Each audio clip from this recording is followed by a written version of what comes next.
조갑제 TV 시청자 여러분 안녕하십니까? 2020년 6월 22일입니다. 흔히 좌파는 조직이 강하고 우파는 개인이 강하다고 합니다. 개인이 각각의 입장에서 행동하고 영향을 미치는 게 이게 한 결로 한 흐름으로 뭉쳐질 때 역사를 움직이는데 그 출발점은 개인입니다. 왜냐하면 자유민주주의의 기본 단위는 개인입니다. 집단이 아닙니다.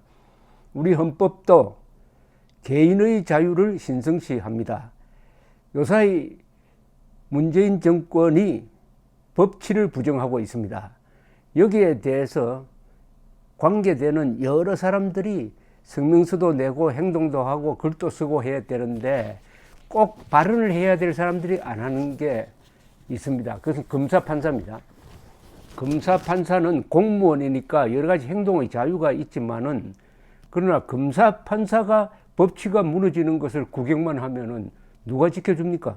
그렇다고 요새 변호사 단체도 이상하게 돼가지고 이게 이념 단체로 되어버리니까 변호사 단체가 꼭 챙겨야 할 인권, 국민의 기본권, 알 권리, 언론의 자유, 양심의 자유 이런 게 침해받고 있는데도 그냥 침묵하고 오히려 그것을 탄압하는 정권 편을 드는 이런 해괴망측한 경우가 많습니다. 그런데 오늘 훌륭한 판사, 용감한 판사 한 분을 소개를 해드리겠습니다. 이분은 김태규 부장판사인데 제가 몇 차례 이 방송을 통해서 소개해드린 적이 있습니다. 이분이 쟁점이 있을 때 꼭 글을 쓰는데 그 글이 아주 명문입니다. 그런데 이번에 꼭 필요한 글을 썼어요. 이분이 뭐냐, 대북 전단을 금지시키겠다는 법 또는 5.18 광주 사태에 대해서 왜곡된 발언을 하면 처벌하겠다는 법, 이게 둘 다 헌법에 위반된다, 그리고 문명국가의 국격에 맞지 않다 하는 내용의 글을 썼습니다. 속이 시원한 글입니다. 이런 글이 한 개인의 입에서 손에서 나와서만은 안 되겠죠. 전체 변호사, 검사, 판사들이 다 이런 글을 왕창 써야죠. 그래야 저지할 수 있습니다. 이건 뭐 너무나 당연한 논리인데 워낙 정권에 순응하는 분들이 법조인들이 많고 법률가가 아니라 법률 기술자만 많은데 김태규 부장판사는 법률가에 속하는 분입니다. 자, 한번 소개를 해드리겠습니다. 지금 부산지법 부장판사로 있는데 자신의 페이스북에 19일에 이런 글을 올렸습니다. 제목이 표현의 자유가 신음하는 현실이라는 제목으로 A4 용지 10장 분량의 글을 올려가지고 역사 왜곡 금지법 추진에 대해서는 그 무모함에 잠못 놀라게 된다. 가장 중요한 헌법상 기본권인 표현의 자유를 법적 근거 없이 함부로 제한하고 있다. 이렇게 아주 강도 높게 비판을 했습니다. 우선 대북 전단에 대해서는 이렇게 이야기합니다. 탈북자 단체들의 전단 살포는 표현의 자유의 한 형태이며 이를 제약할 법적 근거가 없다. 이 법, 즉 남북교류협력법은 남북한 교류를 위한 것으로 세상과 단절되고 폐쇄된 북한 지역에 바른 소식을 전하기 위해 전단지를 보내는 행위를 처벌 대상으로 규정할 수가 없다. 누군가를 처벌하기 위해 아무 법이나 비슷한 것을 끌어다 쓰면 더 이상 법치가 아니다. 이게 뭐냐 하면은 남북교류협력법을 가지고 전단 살포를 막겠다고 하는 것은 편법이라는 겁니다. 아무 법이나 가져와 가지고 사람 잡아 넣는데 쓰면 되겠느냐. 법은 그렇게 하는 게 아니다 뜻이죠. 더구나 남북한 교류를 위해서 교류, 그러니까 교역 물품을 대상으로 하는 법을 전단지에다가 규정하면 되겠느냐. 법의 설립 취지에도 맞지 않는다 이런 이야기입니다. 김 부장판사는 대북 전단 살포로 북한 정권이 불편해 줄 수는 있겠지만 우리에게 명백하고 현존하는 위험이 되기는 어렵다. 명백하고 현존하는 위험이 있는 경우에만 표현의 자유를 제한할 수 있다. 미 연방대법원 사례를 제시를 했는데 명백하고 현존한 위협이 아니면은 언론의 자유 그리고 출판의 자유, 양심의 자유, 학문의 자유를 종교의 자유를 제약할 수 없다는 겁니다. 이건 뭐 문명국가의 기본이죠.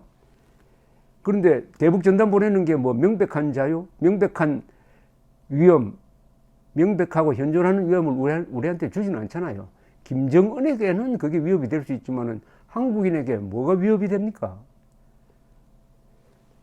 김 부장판사는 또한 여당이 지금 발의한 역사 왜곡 금지 법안에 대해서도 국격에 맞지 않는다고 했습니다. 이 법은 5.18이나 세월호 침몰 사고에 대한 역사적 사실을 부인하고 왜곡하면 3년 이하 징역 또는 3천만 원 이하의 벌금에 처한다고 되어 있습니다. 이를 두고 김 부장판사는 사실 인식과 해석을 법으로 정하고 따르지 않으면 처벌하겠다는 인식은 전체주의나 독재국가가 아니면 착상하기도 어렵다고 했습니다. 사람이 어떤 사물에 대해서 이렇게 생각할 수도 있고 저렇게 생각할 수도 있고 또 어떤 경우는 거짓말을 할 수도 있고 또 자기가 착각해가지고 선동할 수도 있습니다. 결과적으로. 그런데 그걸 처벌 대상으로 삼는다면은 더구나 정부가 규정한 예컨대 헬기 사격이 광주에서 없었는데도 있었다고 엉터리 정부 보고서를 내어놓고 이것과 다른 소리 하면은 잡아 넣는다. 이건 완전한 전체주의입니다.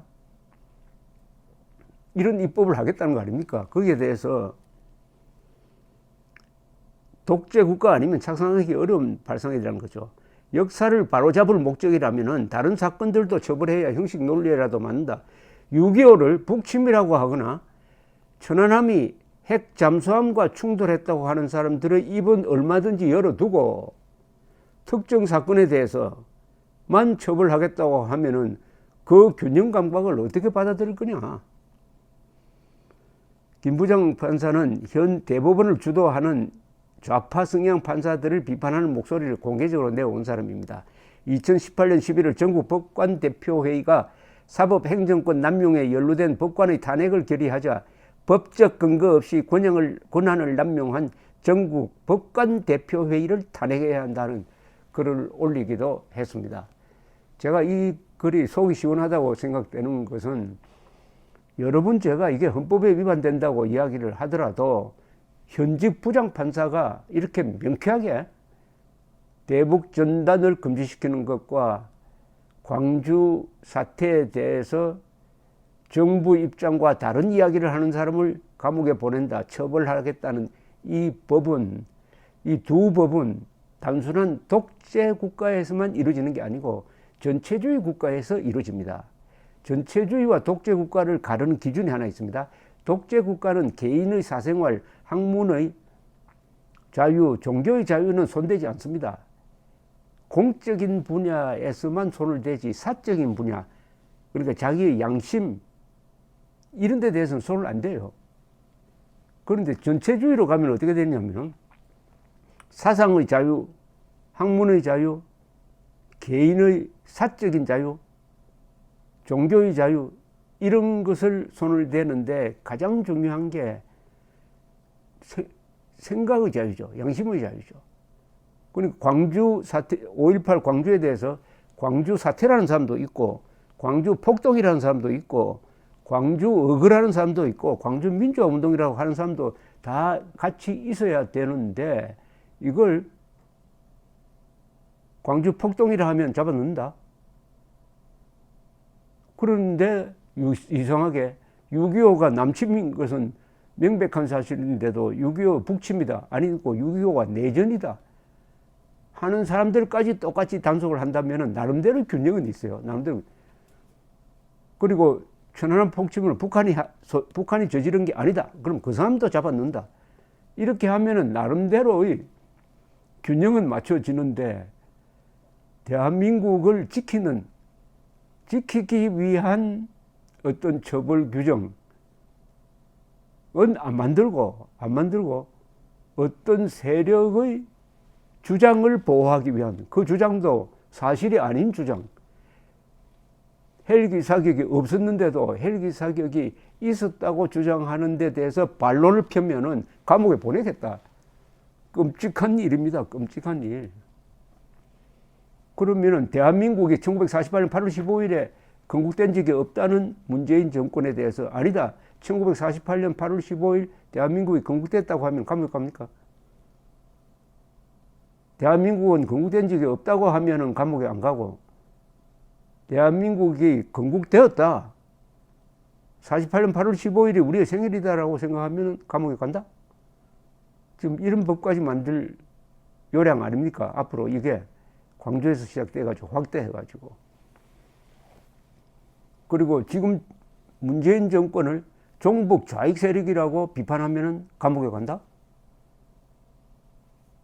이런 게 있을 수 있습니까? 물론 그 아주 끔찍한 일들이 지금 벌어지고 있습니다. 문재인 대통령은 공산주의자다라고 발언을 했던 분이 지금 재판을 받고 있고, 문재인은 간첩이다라고 했던 사람이 지금 기소돼 가지고 재판을 받고 있습니다. 이게 국민이 가장 힘센 대통령을 향해서 언론의 자유가 없으면 어떻게 됩니까? 대통령은 힘이 세니까 그만큼 언론의 자유의 폭이 넓어야 합니다. 대법원 판례에 다 그렇게 나와 있어요. 왜냐? 힘이 센 사람은 실수를 크게 할 수가 있다는 겁니다. 그러니까 감시도 철저하게 해야 되고, 대통령에 대한 비판은 거의 모든 경우에 그것은 명예훼손의 대상이 안 됩니다. 특수한 경우를 빼고. 자, 김태규 부장판사에게 여러분들이 박수를 보내주시고 그분이 쓴 글을 많이 이렇게 확산시켜 줘야 개인의 힘이 집단의 힘을 이기게 될 것입니다. 감사합니다.